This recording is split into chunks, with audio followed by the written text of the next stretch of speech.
Halo teman-teman semua, para pejuang PPG dalam jabatan atau PPG tertentu di tahun 2024 yang sudah daftar UKPPPG dan menantikan ujian kinerja dan ujian pengetahuan atau sekarang disebutnya dengan UTBK.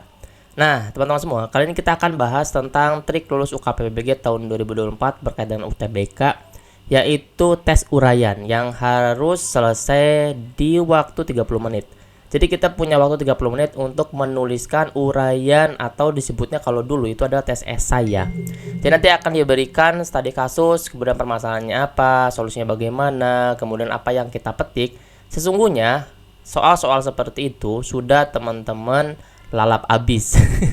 Di mana? Di modul 2 atau modulnya pembelajaran sosial emosional. Entah itu di modul satunya jenjang SMK mungkin. Kemudian ada modul 2-nya jenjang SD dan SMP. Pokoknya modulnya tentang PSE. Nah, di dalam modul PSE ini, teman-teman pernah disebutkan tentang pengalaman pribadi, bagaimana memunculkan sebuah studi kasus dan bagaimana cara menyelesaikannya sampai kita menemukan dari manfaat sebuah kasus tersebut atau momen aha-nya.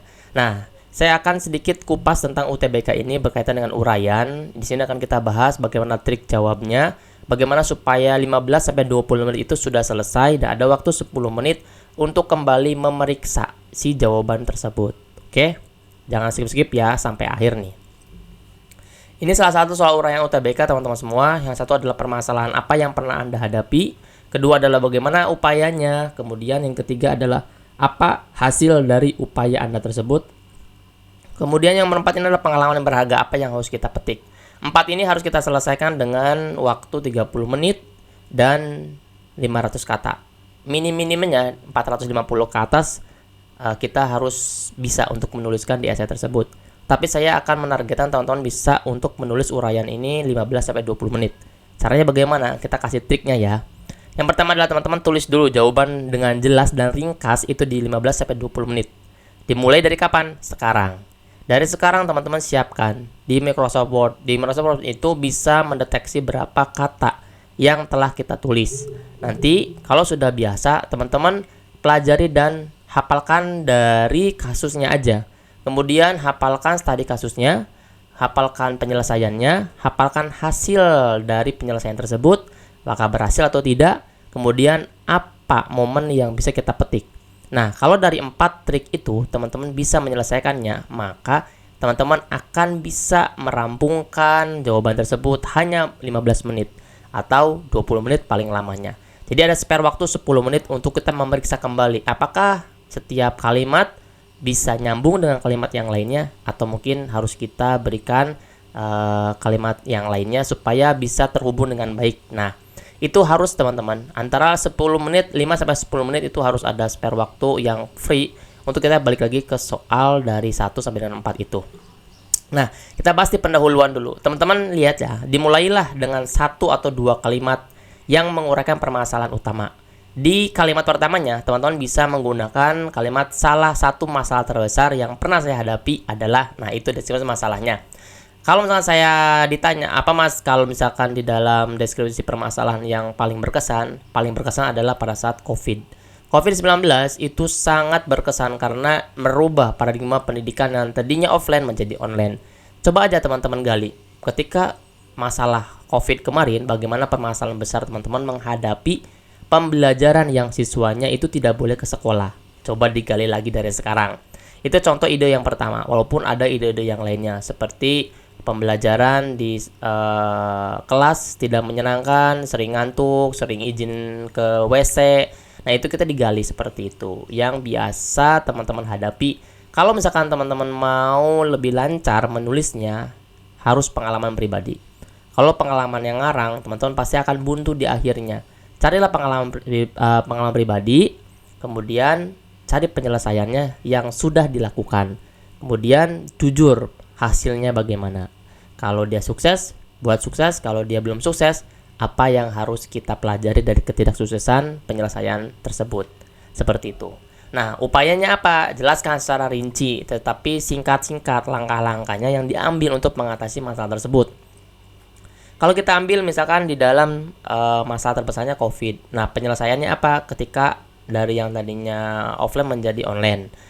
Penyelesaiannya apa? Nanti apakah bisa ke rumah menggunakan Zoom, menggunakan apa? Nah, di situ ada ini kan, ada permasalahan, ada halangan, rintangan. Ceritakan itu untuk membuat kalimat kata kita menjadi lebih daripada 450. Tantangan, kemudian masalah itu dimasukkan ke dalam upaya penyelesaiannya. Supaya lebih banyak lagi paragrafnya. Nanti kita coba sih untuk kita spill ya, satu masalah, kemudian kita buat penyelesaian, kita buat hasil, sampai pelajaran atau apa yang bisa kita ambil. Kemudian hasilnya teman-teman buatkan, sampaikan hasil dari tindakan. Misalnya, apakah masalah tersebut berhasil diselesaikan? Kalau misalkan bisa diselesaikan, bagaimana hasil tersebut mempengaruhi situasi atau orang lain yang terlibat. Kayak misalkan, tadi kan COVID misalkan, apakah bisa terselesaikan dengan menggunakan metode daring? Kalau bisa, berarti apa yang mempengaruhi situasinya? Yang tadinya siswa mungkin bisa tatap muka, sekarang menggunakan online, tidak bisa tatap muka, tapi tetap bisa belajar. Nah, itu mempengaruhi situasi. Kemudian di pelajaran yang petiknya apa? Akhiri dengan refleksi. Teman-teman udah 3 jurnal di dalam pembelajaran PMM. Pasti udah paham tentang bagaimana cara membuat refleksi. Refleksi ini tentang pelajaran yang berharga yang Anda ambil, yang teman-teman ambil dari pengalaman tersebut. Misalnya, pengalaman ini mengajarkan saya pentingnya nilai kerjasama, pentingnya menambah skill dalam pembelajaran online sehingga tidak ada keraguan atau tidak ada clash ketika ada pembelajaran tidak tatap muka seperti itu. Nah, itu kan pengalaman-pengalaman kita. Oh iya, ternyata kita ini harus pelajari ini ya supaya kita tuh nggak salah dalam mempelajari. Kalau misalkan tadi tentang di kelasnya membosankan, oh ya saya tuh harus upgrade lagi ya, baca buku lagi, baca lagi ilmu yang lain sehingga metode model pembelajaran di kelas tersebut bisa saya modifikasi menjadi lebih menyenangkan lagi. Nah, itu adalah pengalaman-pengalaman yang harus kita petik, diceritakan aja seperti itu.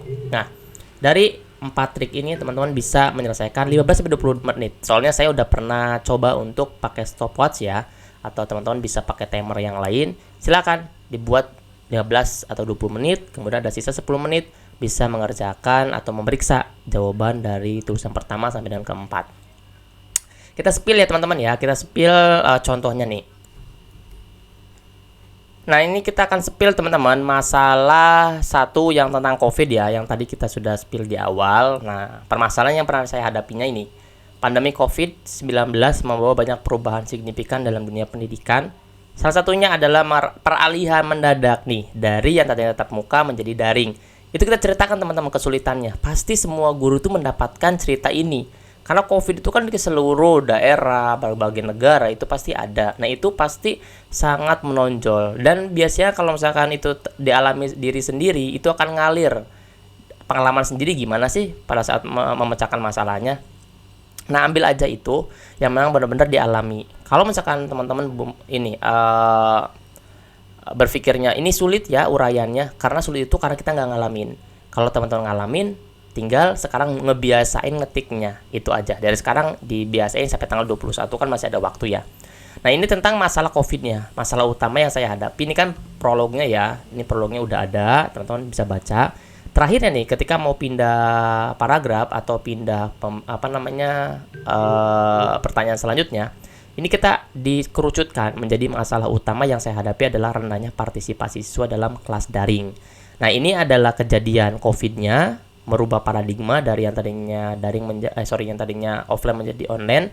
Di sini baru mengerucut masalah utama.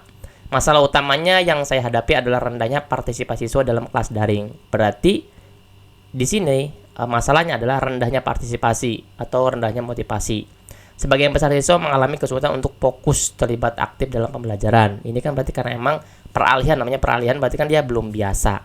Nah, coba kita masuk ke ini, upaya untuk menyelesaikan masalah. Ini agak banyak teman-teman, karena memang di upaya ini bisa masuk tantangan, bisa masuk rintangannya, bisa masuk solusinya, ada di upaya dalam menyelesaikan masalahnya. Di sini dimulai dengan menyadari seriusnya dampak dari masalah ini. Masalahnya tadi udah tahu, rendahnya partisipasi siswa di kelas online. Saya mengambil beberapa langkah untuk mengatasinya. Ini bisa di-list teman-teman. Buat aja 3 atau 5 penyelesaian masalahnya dari sekarang. Pertama, saya berusaha untuk lebih fleksibel dalam mengatur waktu dan metode pengajaran. Saya menggunakan berbagai platform digital yang lebih ramah pengguna. Ini kan berarti kan biasa kan teman-teman dulu juga menggunakan ini. Ada menggunakan Quizzes, Google Classroom, Zoom, Wordwall atau yang lainnya yang memang itu bisa menggantikan peran pembelajaran di kelas. Entah itu dengan rekaman video, YouTube. Nah, ini dicantumkan di pas mengatasi hal yang pertama. Untuk memastikan bahwa semua siswa bisa mengakses materi pembelajaran dengan mudah. Intinya adalah kuisnya itu mudah diakses oleh siswa tersebut. Teman-teman di sini juga bisa untuk memberikan rintangannya, tetapi ada saja rintangannya seperti siswa tidak ada kuota. Nah, itu kan ada rintangannya. Nggak apa-apanya lebih seru nanti di upaya penyelesaian masalahnya. Kemudian saya juga memberikan tutorial singkat kepada siswa dan orang tua mereka tentang cara menggunakan platform ini dengan efektif. Ini bisa menggunakan video. Kemudian kedua nih, ngelisnya. Saya mengadopsi pendekatan pembelajaran yang lebih interaktif dan menarik. Misalnya saya menyusun materi pelajaran dalam bentuk video. Betul, kuis interaktif ini yang tadi kita bahas ya. Presentasi yang bisa dipahami. Presentasi membuat video seperti ini. Nah, ini juga ketiga. Ini ada 3 ya berarti ya upaya penyelesaiannya. Dan teman-teman buat aja 3 atau 5. 3 juga cukup dah ya. Supaya teman-teman nggak kelamaan. Supaya 20 menit selesai dan 10 menitnya bisa kita kontrol lagi jawaban-jawaban yang kita sudah tuliskan. Saya meningkatkan komunikasi dengan orang tua untuk memastikan dukungan mereka di rumah. Nah, kalau misalkan teman-teman bisa lihat dari tulisan saya dibuat di sini, ada 3 solusi. Yang pertama adalah memilih platformnya supaya mudah diakses siswa. Kedua adalah, nih teman-teman lihat, disusun materi ajarnya. Setelah platformnya sudah tahu, disusun materinya, disusun LKPD-nya. Kalau platformnya menggunakan YouTube, berarti kita nyusun videonya. Kalau platform menggunakan Quizzes, berarti kita nyusun LKPD-nya menggunakan Quizzes. Nah, kemudian baru ketiga, komunikasi di WA grupnya orang tua bahwa teman-teman meminta dukungan kepada siswa. Karena kan tadi menurunnya partisipasi, minta support dari orang tua karena kita nggak bisa ke rumahnya karena kan sedang pandemi. Jadi minta dukungan dari orang tua supaya bisa diselesaikan tugas-tugasnya dan bisa belajar di rumah dengan baik dan efektif, walaupun tidak ke sekolah. Seperti itu. Ketiga ini sudah cukup teman-teman untuk menyelesaikan masalah-masalah yang berkaitan dengan pandemi COVID ini. Nah, kemudian kita lari ke masalah ketiga. Hasilnya, apa hasil daripada penyelesaian 3 itu? Hasil dari upaya ini cukup positif. Saya melihat peningkatan signifikan dalam partisipasi siswa selama kelas daring, serta dalam kualitas tugas yang mereka kirimkan. Siswa yang sebelumnya pasif mulai menunjukkan minat yang lebih besar. Kenapa di sini ada minat? Karena kita mencantumkan masalahnya adalah rendahnya partisipasi siswa. Ingat, kalau kita nggak mengerucutkan masalah utama, maka kita akan nggak kebayang apa yang harus kita selesaikan dan nggak akan jadi itu yang namanya tulisan. Kita harus tahu dulu masalahnya apa. Baru nanti kita kaitkan dengan upaya penyelesaian.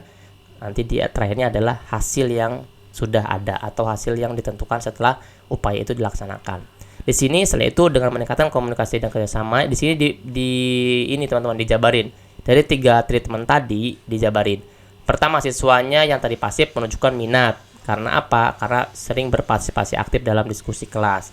Menggunakan metode pembelajaran yang lebih variatif dan interaktif serta mampu mengatasi kebosanan. Seperti apa tadi menggunakan Quizzes.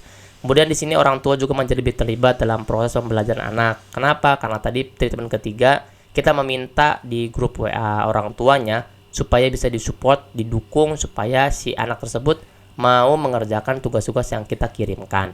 Ini hasil upayanya sudah ada semua treatmentnya. Kemudian baru di akhirnya teman-teman ini momen AHA ya kalau misalkan di pembelajaran emosional, sosial dan emosional.